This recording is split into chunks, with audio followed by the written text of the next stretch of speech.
This episode may contain content of a graphic nature, including descriptions of physical and sexual violence against adults, children, and animals.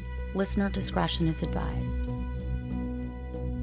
Hi everyone, I'm Talia. And I'm Tanya. And together we are Crimes and Consequences, a true crime podcast.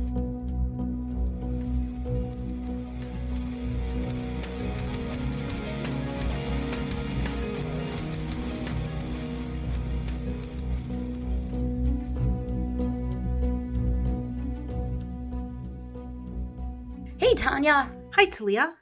Everything going well? So far, so good. Well, I have a pisser, Oh, perfect. and I'm dedicating it to all of our Aussie fans. Oh, it's an Australian case. Yes, it is a story I read last year, and I always wanted to write up, but seemed to somehow get distracted. But I did it, and I'm going to tell it. Are you ready? Always. If you're from Australia and you're a true crime fan, you know all about Wanda Beach. It was a Saturday, January 9th, in 1965, and 16-year-old Marianne Schmidt and her 15-year-old best friend, Christine Sharrock, they'd planned a trip to Cronulla. That's an affluent beachside suburb known for its stretch of beautiful beaches in Sydney, Australia. Oh, it sounds lovely. I wish I was there right now. So for those of us who don't live in Australia, January is summer break for kids. The opposite of what we're used to in the United States. On January 9th, both girls had visited Marianne's mother, Elizabeth. Now, Elizabeth was in King George V's hospital, recovering from what I deem to believe a pretty serious operation because she had quite a long recovery. The two teens went and they visited Elizabeth and they asked if they could go to the beach the next day. Marianne even offered to take her 4 younger siblings with them. And this was a 2-hour train ride to Cronulla Beach. Elizabeth told the teens that they could go. After all, it wasn't the first time that they had gone to this beach without the supervision of an adult. Both Marianne and Christine were really responsible, dependable girls, and they were described as kind of shy. They usually kept to themselves, and I know they never caused any problems for their families. Marianne and Christine had been to Wanda Beach, which is just one of Cronulla's handful of beaches, only 9 days earlier on New Year's Day. On that day, the two of them went to the beach, and they ended up meeting 2 boys named Ted and Jim. Neither Christine nor Marianne had ever had any boyfriends. And as I said, they were somewhat shy teens, but they were at that age where they were really interested in boys. So spending the day listening to music with 2 cute boys they met on the beach had to have been really exciting for them. A teenage girl's dream. Right? Right? At the beach with some cute boys. Hell yeah, man. Doesn't get any better. Nope. Later, Marianne would write in her diary about how the girls went so far as to kiss the boys.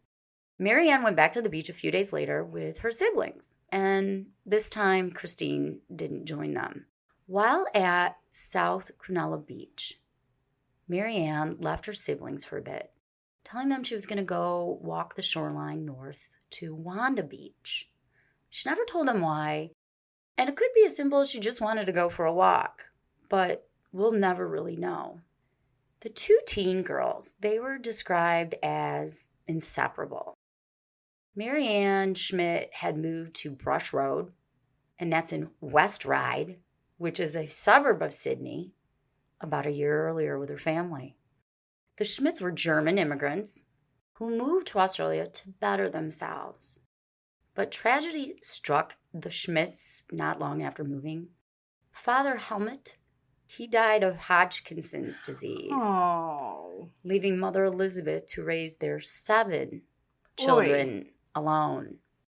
Marianne wasn't the oldest Schmidt child. She had 2 older brothers, Hans and Helmut Jr., I love these names, who helped support and care for their younger children. Marianne shared a room with her 9-year-old sister, Trixie. Again, a cute name. And Trixie just adored her big sister. Marianne also had 3 younger brothers, Peter, Wolfgang, and Norbit. I tell you, these names are awesome. All 7 Schmidt children were really well-adjusted and really well-mannered kids who looked after each other. Now, Christine Sharrock lived next door to the Schmidts. She lived with her grandparents, the Teigs. Her father had died a few years earlier, and her mother, Beryl, remarried. For whatever reason, Christine didn't live with her mother. She chose to live with her grandparents, and they were her primary caregivers. Both girls were really excited to head out to West Beach. They were going to go on Sunday, it was January 10th, because they only had a few more weeks before school started, and they really wanted to make the most of it. And as you were saying, going to the beach. Oh, man. Boys, hell yeah. Hell yeah, sign me up. But when they woke up on Sunday morning, the forecast wasn't in their favor. It was cool and rainy, and not the kind of weather you want when you're going to go to the beach, especially when it's going to take you 2 hours to get there. Yeah. So they decided to try again the next day, Monday, January 11th. The conditions on Monday morning were better than the day before, but again, not really ideal beach weather. Although it was about 30 degrees Celsius, 86 Fahrenheit, it was very windy, and there was a chance of rain. But unlike the day before, this time Marianne and Christine decided they weren't going to let the crappy weather deter them from going. In 1965, the Cronulla Beach area was the only beach the girls could access via train. That was the only way they could get to any beach. Now that morning, Christine spoke with her grandmother about her plans for the day. And she mentioned that she and Marianne planned on taking Marianne's 4 younger siblings to what was known as the Green Hills Sand Dunes. Grandma said, I don't think it's that good of an idea to be dragging little kids through the sand dunes. But Christine said, I'm going to do it anyway. In a nice way. Because she was a nice girl. No, it'll be fun. Yeah. That's probably what she said. It'll be fun. It'll be fun. They'll love it. It was about 8:30 a.m. when the 6 children set out for their beach journey. They grabbed their towels and the lunch Marianne had packed the night before. And they started walking to the train station. Marianne yelled out to her brother Hans, see you later, and shut the door. That would be the last words he'd ever heard spoken from his younger sister. I mapped out the route to the train station from Brush Road. I have no idea where the girls lived. I just know they lived on it. And I get a little OCD about things. It appeared to be about 2 miles away. Oh, damn. But I'm not an expert by any means in Australia or mapping. The 6 of them caught the train and they headed south to Cronulla. While on the train, Marianne and Christine made casual conversation with a teen boy. He appeared to be about maybe 16, who was also on the train. I'm not sure exactly where he was headed. That's all we know. The 6 children arrived to Cronulla at around 11 a.m., and by that time the weather was squally, making it too dangerous to swim or surf, and the water was closed for swimming, which had to be a huge bummer. Although the children were disappointed, they decided to not turn back around, and they decided to just hang out at the beach, explore it. They started at the southern end of Cronulla Beach. And at some point while they were there, 7-year-old Wolfgang saw both Marianne and Christine talking to a boy who looked to be roughly 16. He was hunting for crabs with what appeared to be a homemade spear. The wind gusts caused the sand to whip at the children's legs, so they climbed up on some rocks to get shelter. But Wolfgang really wanted to swim, and he started bugging Marianne about maybe taking him to a more shallow area, take a quick swim, and she acquiesced. Eventually, the 2 returned to the group at the rocks, and they decided to just have a picnic there. Marianne got out the fruit and the sandwiches that she'd packed the night before, and she handed them out to her younger siblings. But Christine didn't pack a lunch. She had instead brought some money to buy something to eat at one of the small beach shops. While the other kids ate, Christine left, and she returned a few minutes later. Where exactly she went, nobody knows. Now, my guess is that she walked to a little local food stand and she bought what is called a Chico roll, And it's kind of like a Chinese spring roll. It's a big thing in Australia. Sounds delicious. I know. When they were done eating, Marianne and Christine told the younger children that they wanted to take them to the Green Hills sand dunes, which is about 2 kilometers or 1.2 miles north. And if you really think about it, that's kind of a bit of a hike on a beach in windy weather with the sand blowing. I mean, these were gusts of wind. Locals knew the sand dunes were not an ideal place for children. But I don't think that Marianne and Christine did.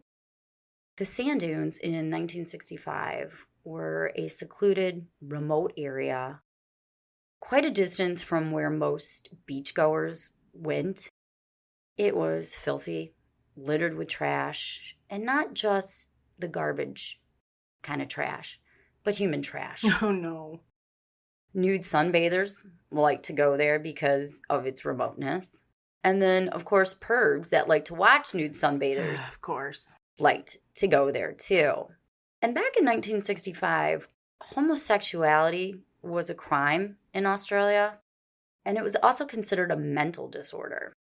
So the dunes were a place where homosexual men could go and have casual, kind of George Michael type sexual encounters. That's what I'm envisioning after how it was described. This is not a place for children. Right? And then there was horny heterosexuals that would go there and just have sex. Well, sure. And although I didn't read anything that said this, I'm also assuming that people doing drugs and probably drinking would be hanging out at those dunes too. The group of kids left their stuff on the rocks and they began that 1.2 mile journey. They passed what's called the Wanda Surf Club, which I'm assuming had some restaurants, probably some bathrooms, etc. After trekking along the beach for another 400 meters, or 430 yards, the younger children began complaining. The sand was whipping their legs, it was getting in their eyes. I mean, they were not having a real good time. They came to the beach to go in the water. Right, not go for a hike. I've walked with you on the beach before. It can take the wind out of you after a while. The group decided to seek shelter in a depression, a dip between 2 sand dunes. That was about 100 feet from the beach, maybe a little more. Now, so those not from Australia understand, the beach goes on for a few miles. And once you passed Wanda Beach, the dunes get really large, really deep. It's a lot of area. So you're walking, you have the ocean to your right, you got the sand on your toes. To the left are some sandy dunes, and then beyond the sandy dunes are the thicker part of the dunes where there's this bushy hillside. Marianne and Christine told the kids once they were in that little depression area that they were going to head back south to the rocks and get all their beach stuff that they had left behind, and that they would be back in roughly 20 minutes. Christine turned on the transistor radio she brought with them, so the kids had something to entertain them while they were gone. 10-year-old Peter noticed the girls weren't walking south towards where they left their stuff on the rocks, but were instead walking north. And he yelled to them, "Hey, you're headed in the wrong direction." But they just laughed. And then he yelled out, "Where are you going?" And one of them replied, quote, "We are going mad." And they giggled as they just kept walking further away. After just a few minutes, Peter asked Wolfgang, and keep in mind he's 7, to walk and see if he could find the girls. He did. He spotted them in a distance, but even more surprising to him, besides the fact they're in the wrong direction, was that they were talking to a tall, slender teen boy with shaggy long hair who was walking between the 2 girls with his arms around both of them. One thing that stood out about the boy is he had white zinc oxide on his nose. He had a blue beach towel draped over his shoulders, and he was shirtless with some gray shorts. He looked like a surfer kid to Wolfgang, or what in Australia I heard being called surfy kids. Wolfgang watched as the 3 teens sauntered from the beach up into the sand dunes and then disappeared from his sight. About 10 minutes later, Wolfgang saw the teen boy emerge from the sand dunes without his sister and Christine. He yelled out to him, "Hey, where are the girls?" And the teen just kept walking further and further down, away from him, having never responded. Now, whether he was ignoring Wolfgang or the gust of winds drowned out his voice, we'll never know. The sun started to set around 5 p.m., and those kids, those 4 young kids, were still in that depression between the 2 dunes, waiting for the teen girls to come back. Finally, the oldest, Peter, he's 10, decided that Wolfgang, Trixie, and 6-year-old Norbert needed to go home. I mean, it's just surprising to me the oldest in this group Is 10. is 10.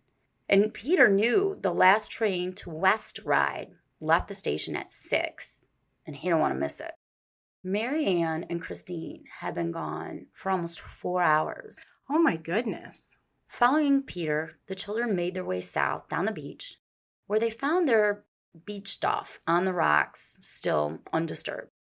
They managed to catch the train, and they ended up at West Ryde at about 8 p.m. And then from there, they walked to Brush Road.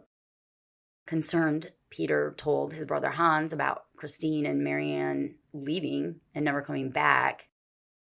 Hans went next door and he spoke with Christine's grandma, Mrs. Teig. And she immediately called the police. 2 officers from the Ryde Police Department showed up at Christine's grandparents' house at about 11:40 p.m. After being convinced by Christine's grandma that this was not normal, they ended up issuing a missing persons report, and they broadcast it to all the Sydney police stations with descriptions of the 2 missing girls. It was done through telex. Ever heard of telex? Yes. Oh, shit, I wasn't expecting that. I think so. It's just a precursor to a fax machine, basically. Christine was described as having a fair complexion with light shoulder-length hair. She was last seen wearing a green and white blouse and white shorts. And she was described as petite, slender, and small. Grandma told police that she knew Christine also had a sanitary belt on, which is what they used to use to put a maxi pad in place, right? Right. Old school stuff, because she was obviously on her period. Unlike Christine, Marianne had a dark complexion. She had dark hair. She was a little bit bigger than Christine, but again, still pretty small, statured. And she was last seen wearing a one-piece black swimsuit that had lace on the front, and she had a colored sleeveless blouse over that. In the beginning, the police didn't really do that much to find the girls. I don't even think they went to the beach. I mean, it was dark, but I'm just saying, I don't even think they went to the beach. It's 1965. When 2 teen girls don't rush home from a fun day at the beach, they, really didn't think it was completely something to raise all the alarm bells. However, Christine and Marianne didn't fit the typical wild child profile. So, again, it was definitely out of character. The next day, at about 2:30 p.m., 17-year-old Peter Smith, he had taken his 3 young nephews on a walk along the beach near Wanda Beach, and then they went to the Green Hills sand dunes. The beach was still closed that day due to high winds, and the weather had cooled to roughly 68 degrees Fahrenheit, 20 degrees Celsius. Since they couldn't swim, they searched the dunes for flotsam and jetsam. You know what that is? Those are the eels from The Little Mermaid. Is that the names of them? Okay. Well. Are they plants? No. Huh. We could keep going. Shells? Nope. I'm all out of options. Flotsam is unwanted materials or goods that have been thrown overboard from a ship. And jetsam is the wreckage of a ship or its cargo. Oh. They're just stuff discarded into the sea somehow. So that's what they were looking for, seeing if they could find anything cool. Like buried treasure. Yes. Smith and his nephews were 200 meters or 650 feet inland when something unusual caught Smith's eye in a depression between 2 dunes. The area Peter Smith was at, that was about a quarter-mile north of where the Schmidt children had been waiting for Christine and Marianne that day. I could be completely wrong about the distance, I got a little confused after a while, but I think it could be most likely right. Anyway, as he got closer, he saw what looked like... A mannequin? Yes! Oh, damn. It's never a goddamn mannequin. He saw this foot sticking out of the sand and believed a mannequin had been buried there. He went to touch the object and noticed just a few feet away there was a face of a female with thick dark hair, kind of peeking out of the sand a little bit. Okay, that's freaky, right? Super, super freaky. Scare the shit out of me. And there's a picture that our patrons can see on the Patreon post. And also for our Apple subscribers, you guys can go to the webpage and you can see the picture of the foot and of her face. Oh, no. It's not up close. Okay. Peter Smith and his nephews hightailed it all the way back to Wanda Surf Club, which is about a half a mile away. He asked to use the phone, and he called the police, and he reported to them that he thought he found a dead girl buried in the dunes. The police met him at the beach club, and from there he took him to the location of the body. As the police were looking at the scene, they noticed there were 2 more feet sticking out of the sand. Shit. Shit. And they knew they had a double homicide on their hands. It didn't take them long to put 2 and 2 together with the missing girls. Now, the 2 bodies weren't really buried in the sand. It was more like sand was tossed over them as an afterthought.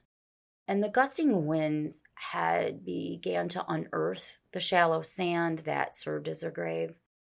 Detectives dug the girls' bodies out with their bare hands. While they were digging, one officer yelled out, quote, "Oh my God, look at that. Her head's almost been cut off." Marianne's throat had been slashed so deeply that she was, for all intents and purposes, decapitated. Oh my God. I think there was just some skin left. The foot Peter Smith discovered that afternoon was Marianne's. That's her foot and her face. She was laying on her right side. She was nude from the waist down. Her right leg was bent at the knee, almost touching her right arm in a right degree angle. Okay? Oh. Now, this is where I can't figure out if she was in the fetal position or if she was in a rape position.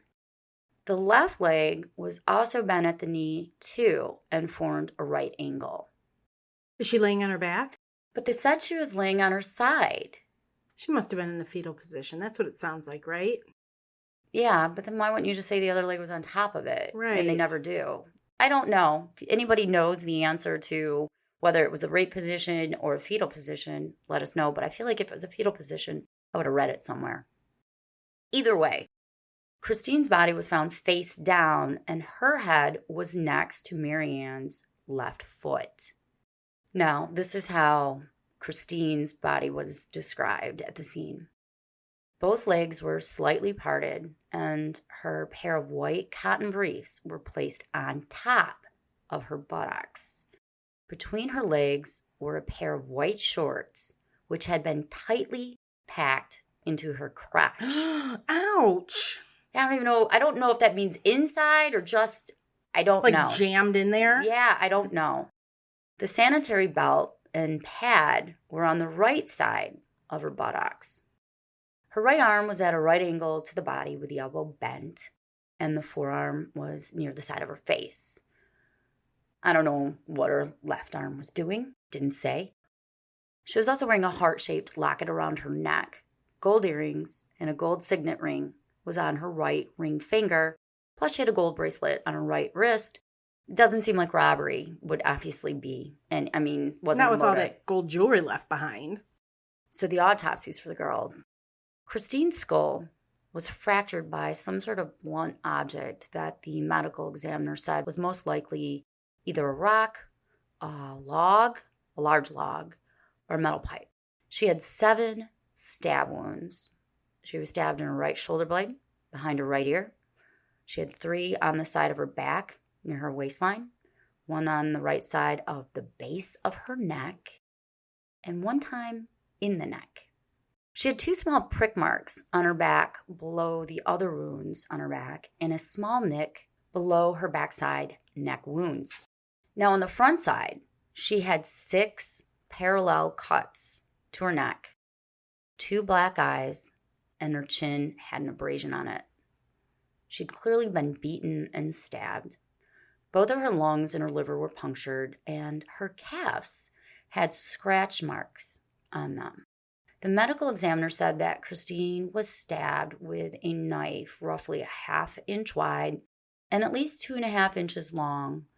There were recent abrasions to her genitals, suggesting an attempted intercourse, but her hymen was still intact, and there was no sperm found in or around her.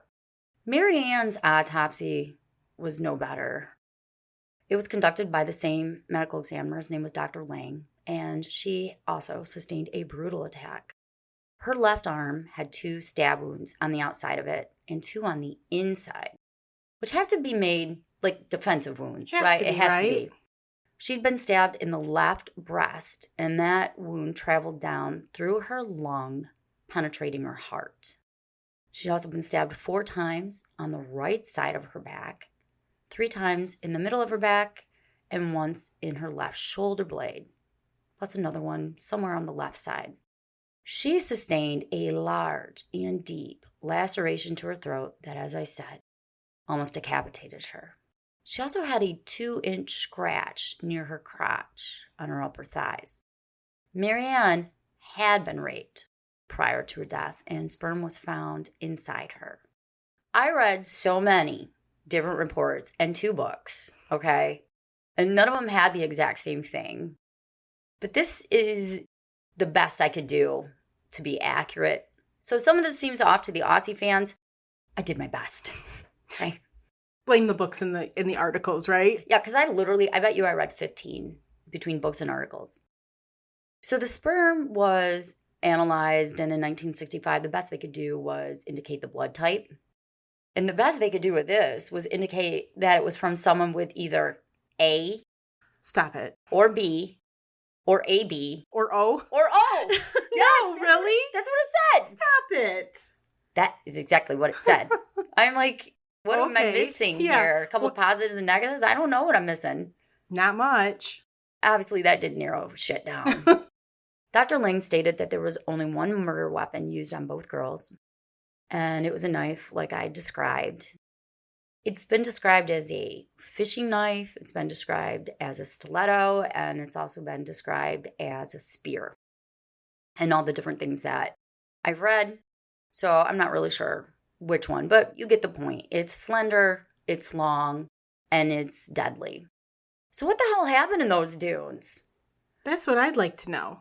Police set up lights, and they worked through the nighttime, because this was a big scene.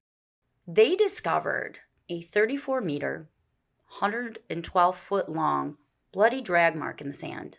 Wow. It started from the top of a dune, and it went down an incline, and it ended in a gully between 2 dunes. But what's really interesting about this is that you have this very long drag mark. It's a trail of blood, too. Every 10 feet or so, there's small pools of blood buried just slightly under the windblown sand. Now, with the length being over 100 feet, or 34 meters, that meant that there were over 10 tiny pools of blood. Now, in these particular areas, investigators determined that one of the girls, and I'll just tell you right now, Christine, was bleeding while placed there long enough to create a small pool of blood. So what's the significance of that? That means whomever was dragging the body had to stop briefly to rest at least 10 times. And she's little. Yes. Thank you. That's the next thing I was going to say. Given the adrenaline that had to be rushing through this guy's body, the fact that he's moving someone downhill, and the fact that Christine is petite, you wouldn't expect a killer to need to take 10 repeated breaks.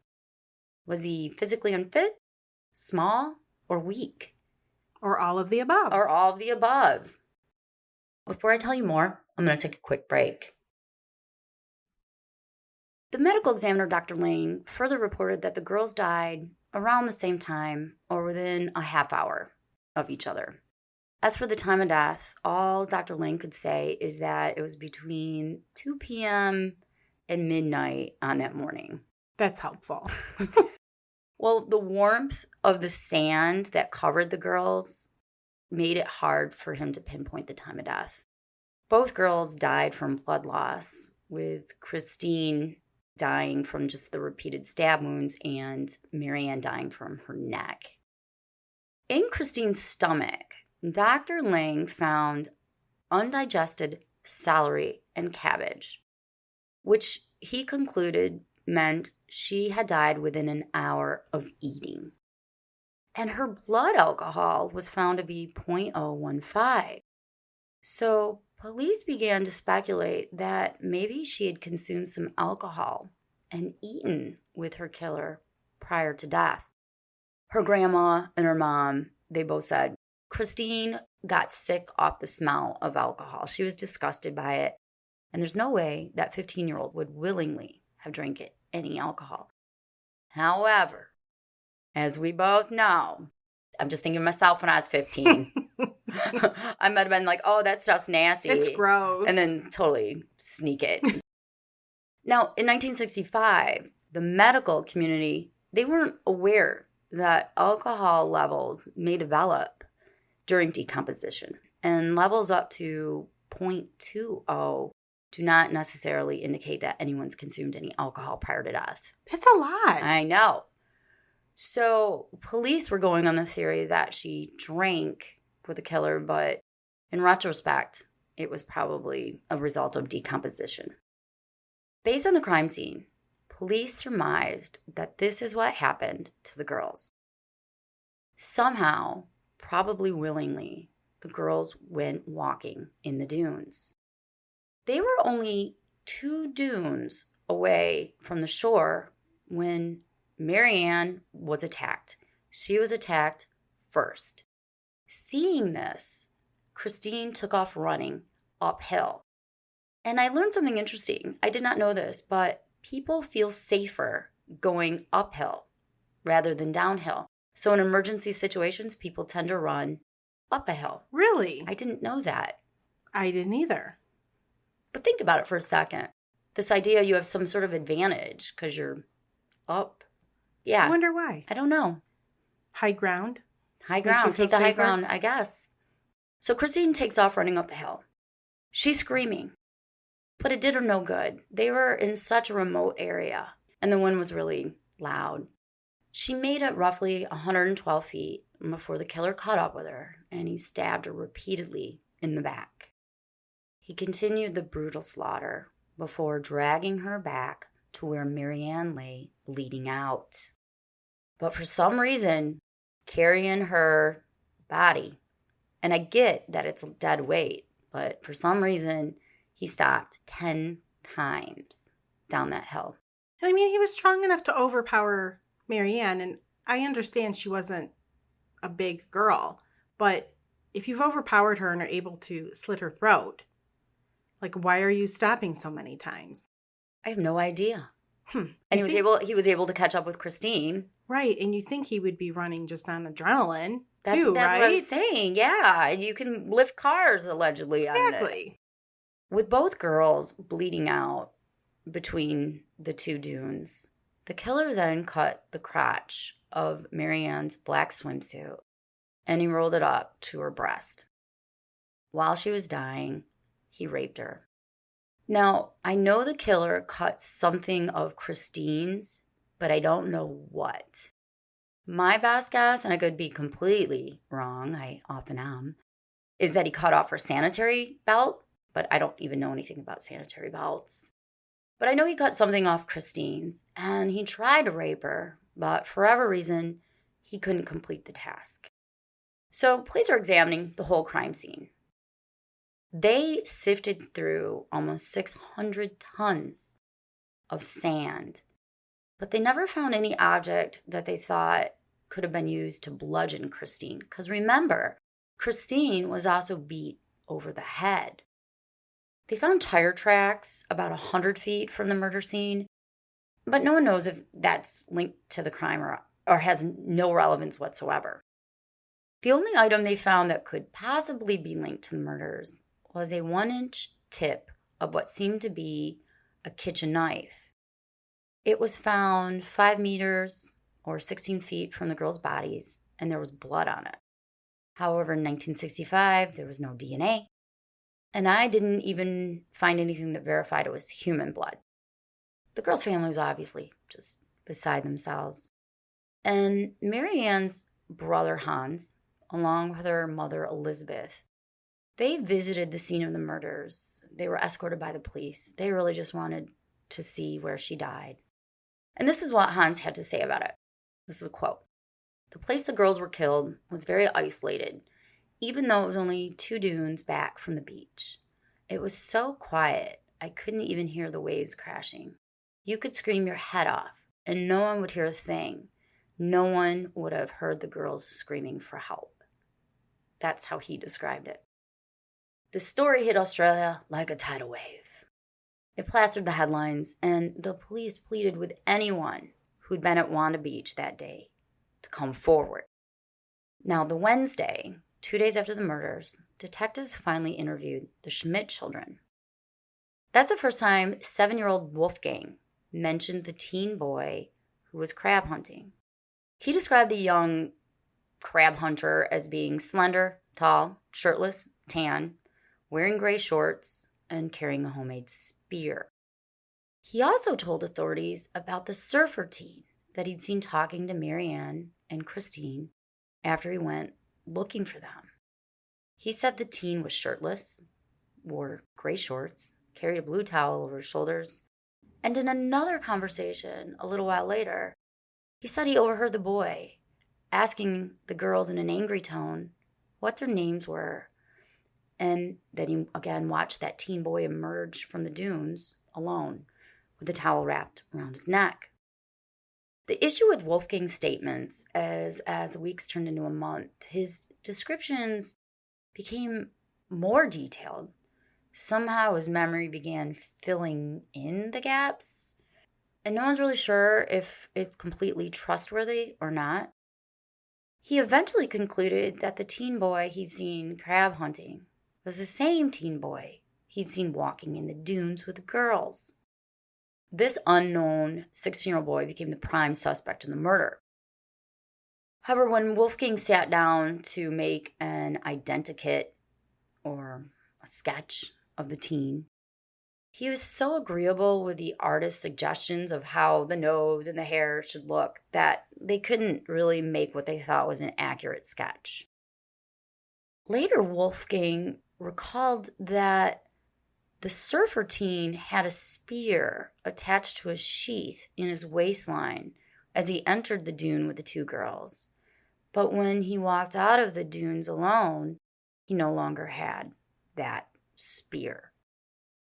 And you can see why, he's 7. You can see why you might start to question, is this something that's finally coming to his brain? Or is this something his brain is filling in? So as I said, this made major headlines all over Australia. And some witnesses started coming forward. There was this one guy, his name was Dennis Dustin. He was a firefighter. He was at the beach, Wanda Beach, that day around the time of the murders. And he described the various people he saw on the beach that day. One was a tall, pale, 19-year-old male, and another was a stocky man in his 40s with leather skin. Police urged these 2 men to come forward, but they never did. Dennis also saw Christine and Marianne walking alone, and he noticed that they kept looking back, almost as if they were checking to see if someone was behind them. But he didn't see anybody behind them or near them. It could be one of those things they're just checking back to make sure the kids are okay. It could be something meaningless. Or it could be that a creepy person was just talking to him. Another witness came forward. His name was Francis Williams. He was 57 years old. He contacted the police 9 days after the murder, and he described what he remembered from being at Wanda Beach that day. He too witnessed Christine and Marianne. He said they were briskly walking towards Wanda Beach, holding their younger children's hands. So this is before they left the children alone. And he estimated it was 12:45 p.m. He later saw Marianne and Christine wander off, leaving the children alone at the dune. Around the same time, he saw a man wearing blue shorts dig a hole in the sand and lay in it. Then the man got up and he kind of brushed the sand off. But why this man stood out in Francis's mind was because the man laid in the hole while wearing a iron corrugated mask. What? I know, this is like full force Leonardo DiCaprio, the man in an iron mask shit. What? Right? Nobody else mentioned this. No. That's fucking weird. Iron. In the sun? Well, it wasn't sunny. Oh, yeah, it was And overcast. remember, it was windy. And so if you think about it, I'm just saying, on a squally day, a corrugated iron mask might come in handy at the beach. Well, sure, the sand's not getting in his eyes. That's what I'm saying. That's weird. But it's creepy as fuck. He recalled 2 young boys playing in the sand alone on the beach, and there were 2 men fishing nearby. Around the same time, there was a woman, and she'd gotten her car stuck in the dunes. So Francis and another man, whom he later saw leaving a truck, helped the bogged woman get her car out. All of this is happening while 2 young teens are being murdered only a few hundred yards / meters away. As I told you earlier, and the corrugated iron masked man confirmed, there's some weirdos that roamed the Green Hills sand dunes by Wanda Beach. 2 teen girls told police that on the day of the murders, they were riding horses. They were approximately 400 yards, 365 meters from the murder, when they encountered a naked man in the sandhills carrying his clothes. They shouted out at him, "What are you doing?" And he ignored them. Police were really interested in talking to 2 men who'd been spotted on the beach that day. One was described, although I know it's not politically correct, he was described as the fat man. Nowadays, that's a trigger word. It's inappropriate. So we're going to call him a slender man with lots of additional weight on his body. Oh, I'm just fucking around. He was between the ages of 25 to 35 years old. He carried an orange and white towel. He wore gray shorts. And he walked around holding pornographic magazines in his hands. Are you fucking kidding me? No, I'm not. God, people are weird. I know. Like, Wanda Beach looks pretty, but I don't know, man. There's a lot of fucking weirdos there. What the hell? In the days leading up to the murder, this man had approached various women and teen girls at the beach. He said he was from South Australia and was asking them how the sex was in Sydney. Oh, my God. And asking them if they wanted to look at his porn magazines with him. It's a group activity. Come on over. We'll sit in the sand and check these nudies out. I don't think this guy was ever spotted on the beach after the murders. Anyway, this guy, he never came forward for obvious reasons. Would you? But you know what? There are crazy people. I'm surprised he didn't sell his story to some sort of news station. I'm the perverted lard ass on the beach. Another shady sort hanging around the sand dunes was a man described to be between the ages of 18 and 20 with a slight build, light brown hair, who was missing teeth. He was wearing shorts, and he had on a long-sleeved button-up shirt at the time. And he was propositioning females, asking if they wanted a little bit of money for some sex. Ew. The fact that he's young and he's missing teeth tells me one of 2 things. A, he's on drugs, or B, he didn't have no money. Because teeth are important when you're 20. That's true. None of the 6 people that police were really interested in ever came forward to talk. I can't say I totally blame them. I mean, the odds are they were doing something either taboo or illegal at the time. Again, homosexuality was illegal, and inserting yourself into a murder investigation might not be the smartest move if you're a perv looking at nude sunbathers or trying to solicit sex or look at porn magazines with strangers. Doesn't that just tell you how many creeps there are? Yes. And keep in mind, this is when the beach barely has any people on it because the weather. A psychological profile of the killer was developed, and he was deemed to be a local who frequented the area and knew the dunes well. He was described as a loner who may well be part of the perverted community that frequented the area spying on sunbathers. What? Just, I guess, it's a community. I don't know. There was a group of people? There was enough pervs that they Called them a community. Call it a community. The crime itself was impulsive and may have stemmed from being rejected by the girls or a fantasy that built up and the perpetrator couldn't keep it inside any longer. I'm pretty sure I could have came up with that profile myself. I was just going to say. I mean, months go by and the tips become overwhelming. There were so many tips that 40 investigators worked full-time on the case. Holy shit. There were thousands. There were so many that it actually ended up hindering the investigation because they didn't know what to look at, what not to look at. And I have no doubt the answer to this is somewhere in those. I think it was like 5,000 tips. Over 7,000 people were interviewed in 1 year by the police. Damn, they were busy. But 4.5 months after the murder, on May 29th, a group of kids turned in a homemade crab spear and a pair of flip-flops they'd found by some rocks a few days after the murder. So they actually found it right after the murder, and for whatever reason, maybe they didn't think it was significant, but they didn't turn it in until May 29th. Police urged the owner of these to come forward, but he never did. And the flip-flops and the crab spear were located in the area where the teen crab hunter had been hunting crabs. 6 life-size dummies were made of the 6 men police really wanted to talk to, like the pervs on the beach.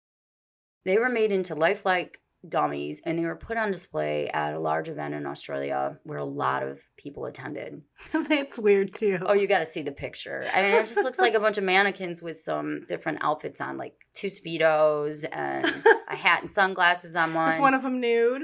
Wouldn't that be fucking funny? Yes, that'd be hilarious. Nothing ever came of it. Through the years, 3 people have emerged as persons of interest for these murders. And I'm just going to briefly go through them.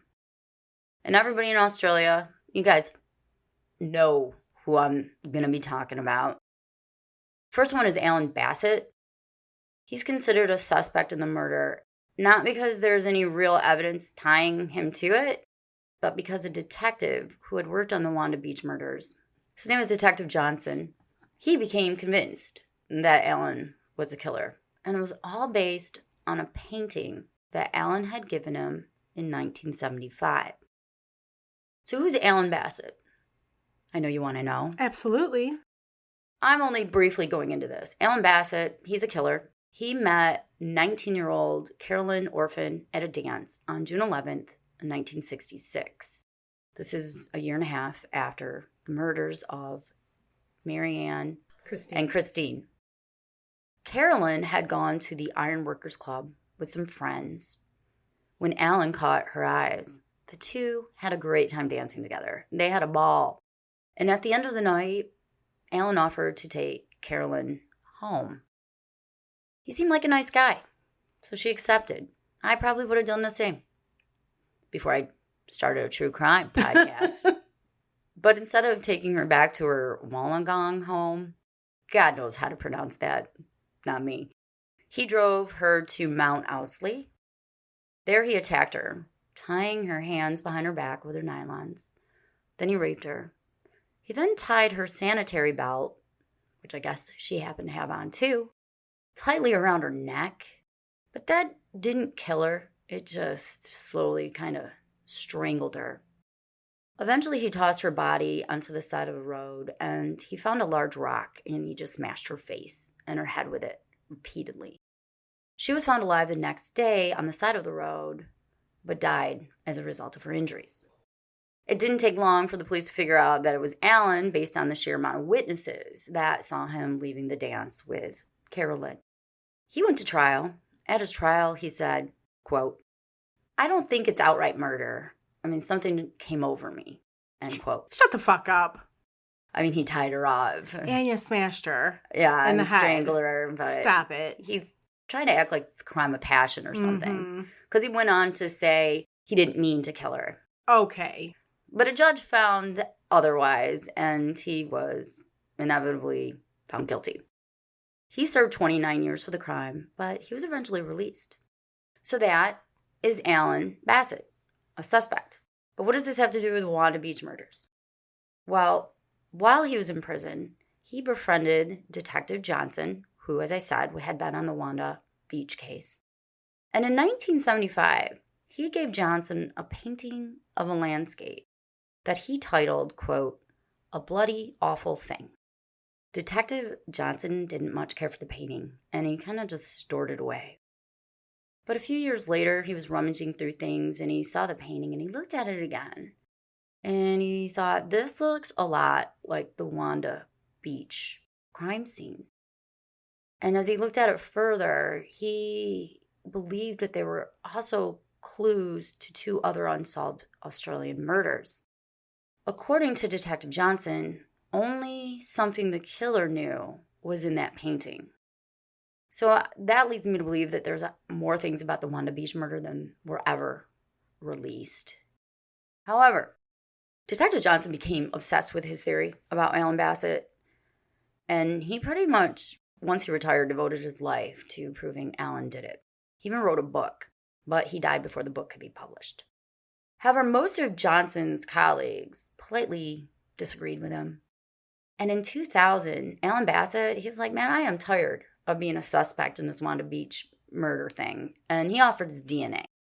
He publicly stated, I'll give it out to the police so that'll clear my name. And to this day, it's not known if he ever did give his DNA, but I know that there's no stories that say they tried and he didn't. So that's suspect 1. Now let's go to Christopher Wilder. Christopher Wilder, also known as the Beauty Queen Killer. He's originally why I started looking into this story. I got a book on him. And at the time of the murders, Christopher Wilder would have been 19. And he drove a white car. Now, in the tips that were given to police, someone said they thought they saw a white car. But again, there were thousands of tips. However, Christopher Wilder, he had a history of luring teen girls from the beach. He would go to the beach, tell them how pretty they were, ask them to take photos, say he could make them a model.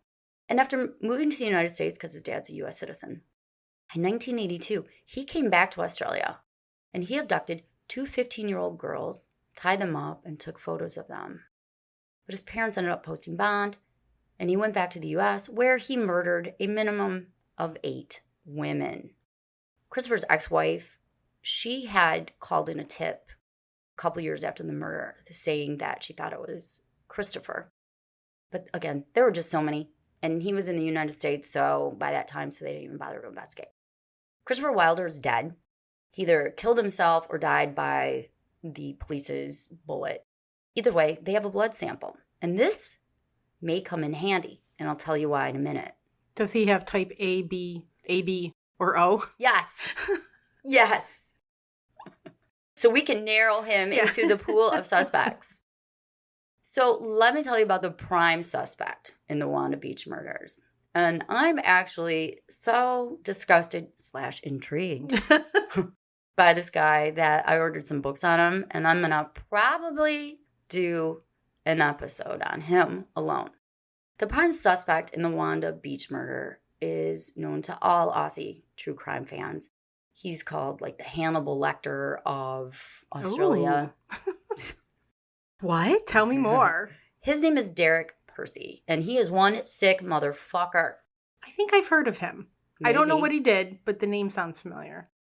Well, he's never been convicted of any murders, which is kind of interesting. And as much as I'd love to dive into the twisted mind of this freak, I don't have time in this episode. As I said, Derek was never officially found guilty of murder, and he died in 2013 of cancer. Even though he wasn't found guilty of murder, he was found not guilty by reason of insanity. And this was for the brutal slaying of a 12-year-old girl named Yvonne in 1969, whom he attacked with a knife while she was on a Victorian beach. It's way too complicated to get into this now, but Derek was imprisoned. And in prison, he was able to earn some money, a lot of money. And he was able to rent a storage unit And he was able to have thousands of illustrations and writings he created be put in that storage unit, which was hidden from the police for decades. Eventually, police found this storage unit. And when they did, they found a treasure trove of disgusting, grotesque things. They found journals, and in those journals, they described bizarre sexual fetishes, including coprophilia. Really quick, coprophilia. Can you please look up the technical definition, please? It is the abnormal interest and pleasure in feces and defecation. Lovely. He's also into urophilia. Oh, Lord. Can you please? Do I need to look that one up Yes. too? It is a paraphilia in which sexual excitement is associated with the sight or thought of urine or urination. Nice. He also was into torture and cannibalism of children. Fuck. Based on the info in the storage unit and the fact that poor Yvonne, she had her genitalia mutilated. Police were convinced that he was responsible for at least 3 other child murders because of the genitalia mutilation. And these are famous murders in Australia of small children, one being 3.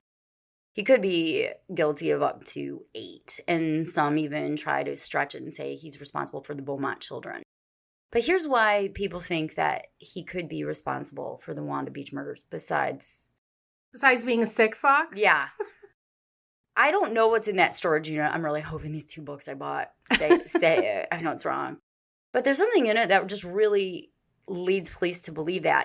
Let me tell you why Derek could possibly be the killer. At the time, he was 16. Now, he didn't fit the surfer dude profile, but some people say that he resembled one of the 6 sketches / mannequins that they made. And there were multiple teen boys seen on the beach. Although he didn't live near Wanda Beach, and he didn't even live in Sydney, his father was very big into yachts.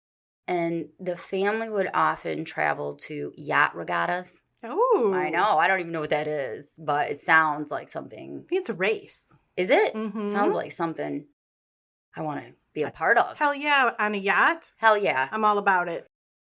So Derek's father would set up family vacations at the same time as these yachting regattas.